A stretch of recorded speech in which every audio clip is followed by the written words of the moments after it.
Olá, queridos amigos, queridas amigas, que o Senhor vos abençoe, que o Senhor Deus vos guarde, que a face do Senhor Jesus possa resplandecer em cada um de vocês, dando-lhes sabedoria e entendimento, e que todos tenham um feliz dia.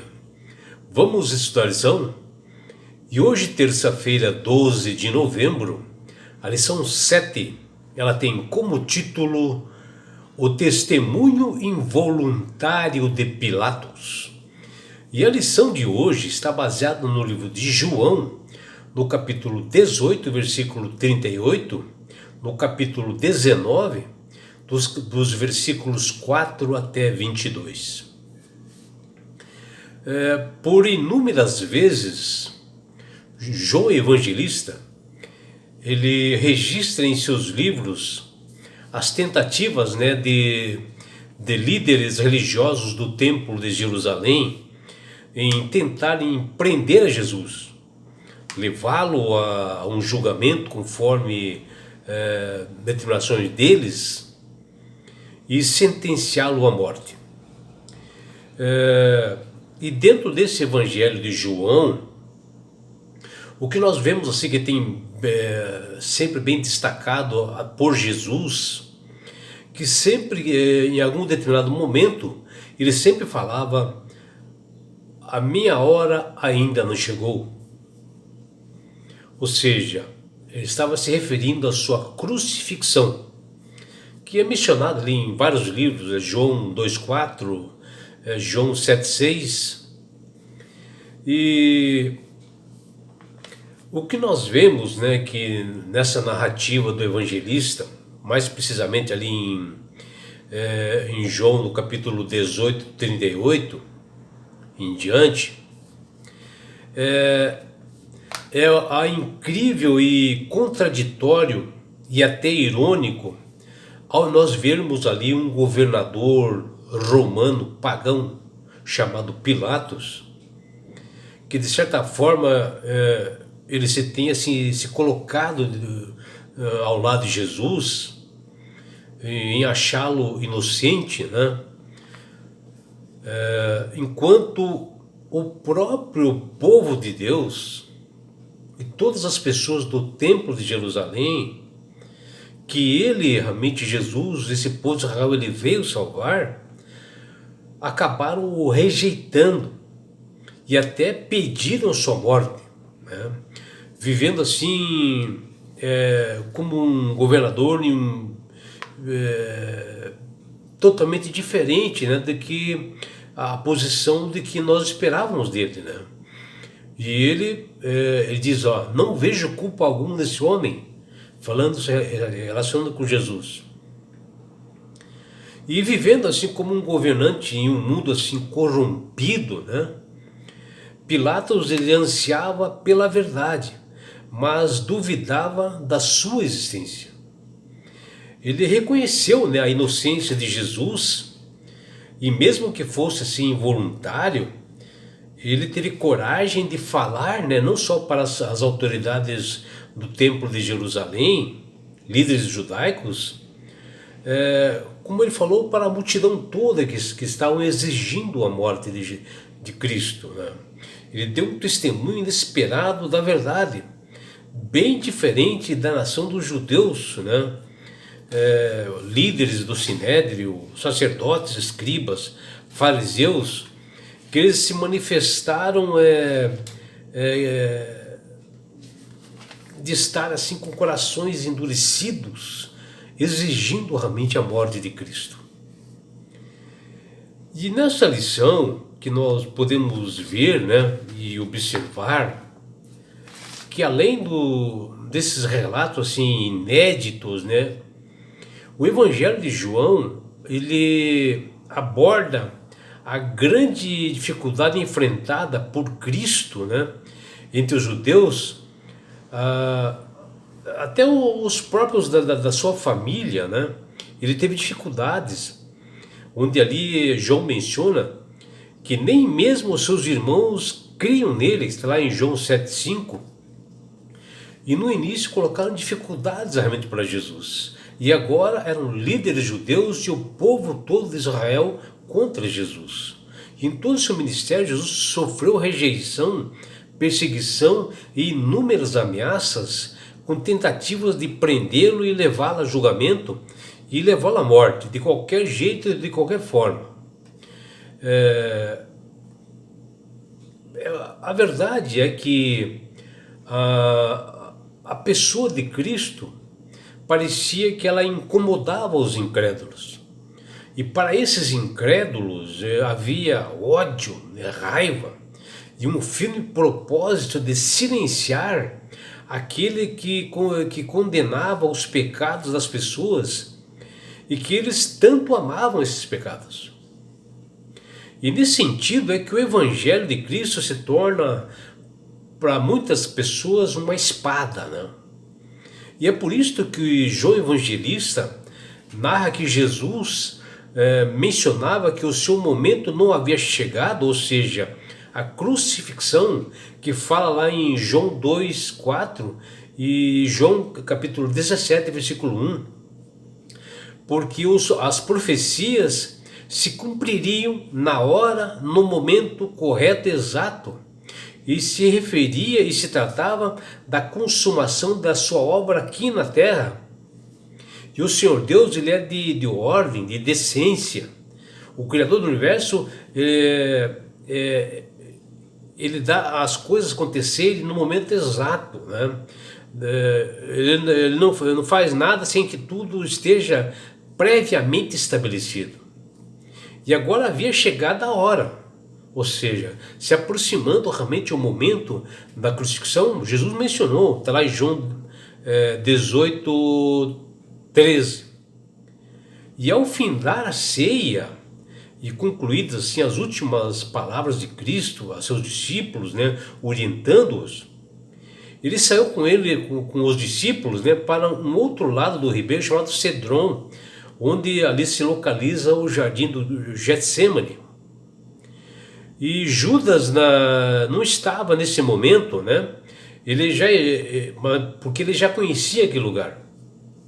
E eis que de repente luzes são vistas assim, aproximando do local de oração do Getsêmani. Eram as tochas daqueles soldados romanos sob as ordens de Satanás para prender a Jesus, ali no Getsêmani. E Jesus adianta e lhes perguntou aos soldados quando eles chegaram: a quem buscais? Que está lá em João 18:4. E os soldados: a Jesus o Nazareno. E Cristo responde: sou eu. E Judas, juntos com os soldados romanos, observa toda essa conversa.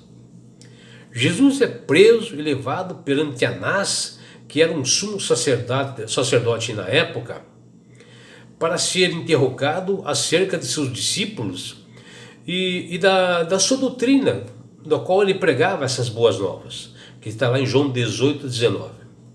E depois de levado ao sumo sacerdote, Caifás, e após os sacerdotes julgarem Jesus, então eles levaram até o governador romano chamado Pôncio Pilatos.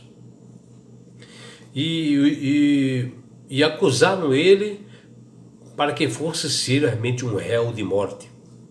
As acusações que eles fizeram era para que fosse desta sentença de morte. Porém o governador avaliou e reconheceu que essas acusações contra Jesus, ele viu não ser tão comuns que ele julgava, que ele estava acostumado a julgar, porque Pôncio Pilatos também era governador e juiz. E aproveitando a tradição dos anciãos, né, que está lá em João 18:28, fez Jesus entrar sozinho no pretório para um interrogatório privado, né, à parte, mostrando que não era tão ignorante assim, relacionada na pessoa de Jesus.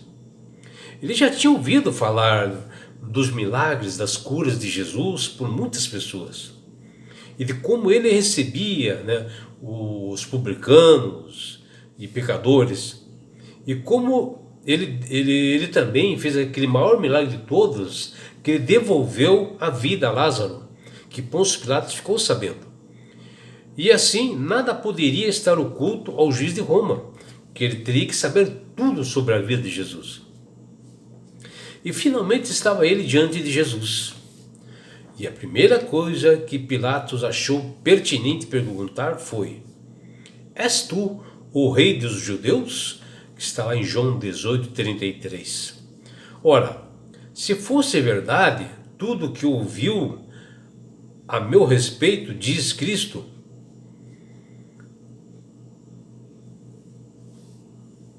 é tu o que dizes, né? Ele menciona assim para Pilatos: é tu o que dizes. Se a respeito dele, todas as coisas que falaram seriam ameaça ao Império Romano, que ele falasse ali naquele momento. E Jesus, sábio assim, viu as reais intenções por detrás da pergunta de Pôncio Pilatos, e Jesus revelou-se com outra pergunta. Então Jesus pergunta a Pilatos: vem de ti mesmo essa pergunta? Ou te disseram outras a meu respeito? Vejam que sabedoria, né? Que está lá em João 18:34. E o diálogo fluiu normalmente com outras perguntas sobre a provável monarquia de Cristo. Pilatos, ele era romano, governador e juiz, enquanto muitos outros que testemunharam eram judeus e pessoas bem comuns. A intenção do governador romano, Pilatos, era resolver logo o julgamento de Jesus e enviar para Herodes, porque ele pertencia à região governada. E Pilatos, com bastante experiência, observou o comportamento de Jesus, que era tranquilo, e isso chamou sua atenção. E Pilatos disse a Jesus novamente: então tu és rei? Respondeu Jesus: tu dizes que sou rei. Eu para isso nasci e para isso vim ao mundo, a fim de dar testemunho da verdade. E todo aquele que é verdade, ouve a minha voz, que está lá em João 18:37. E aquele cético governador, diante dessa resposta de Jesus, percebeu que a verdade não é uma simples resposta convincente para uma pessoa que é Jesus Cristo, que ele é o Verbo e ele é a palavra de Deus. E assim, se voltando para os judeus, os acusadores de Pilatos, né? Pilatos realmente dá uma resposta para esses acusadores, né? As pessoas que formalizaram o inquérito. Eu não acho nele crime algum, está lá em João 18:38.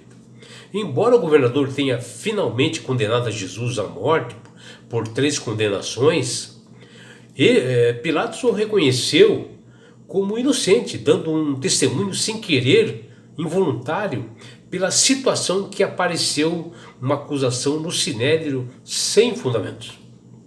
Como era costume na Páscoa soltar um preso, Pilatos lava as mãos diante deste fato, que não vê fundamento nas acusações, e oferece uma saída digna para os líderes religiosos, propondo uma troca por um outro bandido chamado Barrabás, que eles e o povo rejeitaram e decretaram a morte de Cristo. O que complicou a situação de Pilatos, que sabia que Jesus era inocente. Pilatos tinha a própria verdade diante dele. Ainda assim, permitiu que a multidão o intimasse. E ainda mais, e pior que isso, intimidasse também com pressões, tudo, né? E condenou a Jesus à morte, mesmo ele não querendo. Que atitude covarde e trágica. Jesus é a verdade que liberta, diante de tão maravilhosa certeza e dos relatos mencionados nas Sagradas Escrituras, que testificam dessa verdade, como duvidar do único que ama com amor eterno. Já pensou alguém duvidar daquele que realmente criou o universo, daquele que criou realmente todas as pessoas? Como duvidar do amor eterno desse que diz lá em Jeremias 31:3? Muitos hoje têm se demorado a interrogar e colocar em dúvida as palavras de Jesus pregadas por suas testemunhas, que está lá em Atos 18. Jesus pergunta: por que me interrogas? Que está lá em João 18:21. Que diante de um mundo assim secularizado que nós vivemos e descrente, Jesus ainda pergunta: por que me feres? Que está lá em João 18:23. Que a nossa vida dê testemunho da fiel e única resposta: Jesus é a verdade. É por isso, meu amigo, minha amiga, que Deus tem clamado através do poder do Espírito Santo para que todos aceitem a Jesus como Salvador e Senhor. Porque a partir do momento que você aceitar Jesus como Salvador e Senhor das suas vidas, você passa a ser uma pessoa sábia, de entendimento, com sabedoria, e passa a manusear melhor as Sagradas Escrituras. E não é só isso. Quando você aceita Jesus como Salvador e Senhor da sua vida, você ganha este presente de Deus que chama-se salvação. E com isto, na grande volta de Jesus a esse mundo, Ele levará a todos nós, sabe para onde? Para as mansões celestiais. O lugar, meu amigo, minha amiga, de onde não haverá mais morte, mais dores, mais aflições, não haverá mais perseguições. Você estará no céu. Você terá a oportunidade de estar face a face com Jesus. Já imaginou? E sabe por que Deus quer fazer isso com você, minha amiga? Com você, meu amigo. Porque Jesus te ama. Abraços do seu amigo João Carlos Amorim.